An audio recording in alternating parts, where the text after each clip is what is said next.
संजय राऊत आणि अजितदादांमध्ये वाकयुद्ध. सोम्या गोम्यांच्या बोलण्याला मी उत्तर देत नाही. टोपीवरच्या टीकेनंतर अजित पवारांकडून राऊतांचा सोमा गोमाय असा उल्लेख.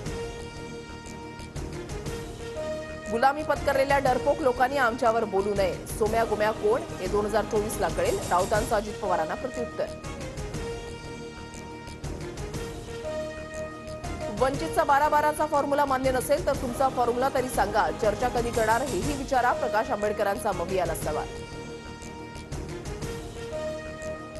वंचितसाठी अजून तरी इंडिया आघाडीची दारं बंद. आम्हाला घेण्यासाठी कोणाचा विरोध माहिती नाही. प्रकाश आंबेडकरांचं वक्तव्य.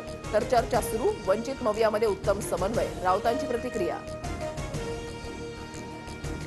1 ते 2 आठवड्यामध्ये मवियाच्या जागावाटपाबाबत चित्र स्पष्ट होईल. जयंत पाटलांची माहिती.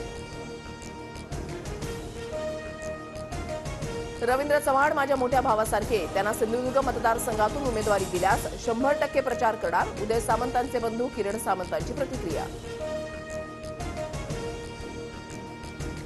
नववर्षात वाचाळवीरांना सुबुद्धी यावी हीच प्रार्थना. शुभेच्छा देताना राजकीय नेत्यांना देवेंद्र फडणवीसांचा टोला. पाणबुडी प्रकल्प राज्याबाहेर गेला नाही. निवडणुकीमुळे तरुणांच्या मनामध्ये रोष निर्माण करण्याचा प्रयत्न. अजित पवारांचा आरोप. विरोधकांवर टीका. आमच्या ताटातलं हिसकावू नका हे केंद्राला ठामपणे सांगण्याची सरकारमध्ये हिंमत नाही. पाणबुडी प्रकल्पावरून अमोल कोल्हेंचा सरकारवर निशाणा. अजितदादा मोठे नेते पण जे काही आहे ते शिरूरमधली जनताच ठरवेल. दादांच्या आव्हानाला अमोल कोल्हेंचं पुन्हा एकदा उत्तर. सुप्रिया सुळे अमोल कोल्हेंना अजित पवारांनी निवडून आणलं. दादा सोबत नसल्यानेच बारामतीमध्ये तळ फुकावा लागतोय. रुपाली चाकणकरांचा टोला. लाठीचार्जची आठवण झाल्यावर सरकारचं तोंडही बघावंसं वाटत नाही. जालन्यामधील घटनेवरून मनोज जरांगेंचं वक्तव्य. 20 जानेवारीच्या आत मराठा आरक्षण मिळालं तर आम्हीही अयोध्येला जाऊ. प्रभू रामानं सरकारला सुबुद्धी द्यावी. मनोज जरांगेंची प्रतिक्रिया. पेट्रोल आणि डिझेलचा पुरवठा करणारे टँकर चालक संपावर. सरकारच्या अपघाताबाबतच्या कायद्याविरोधात आक्रमक. नागपूर आणि मुक्ताईनगरमध्ये आंदोलन. राज्यभरात रेशन दुकानदारांचा आजपासून बेमुदत संप. प्रलंबित मागण्यांसाठी रेशन दुकानदारांचा संपाचा निर्णय.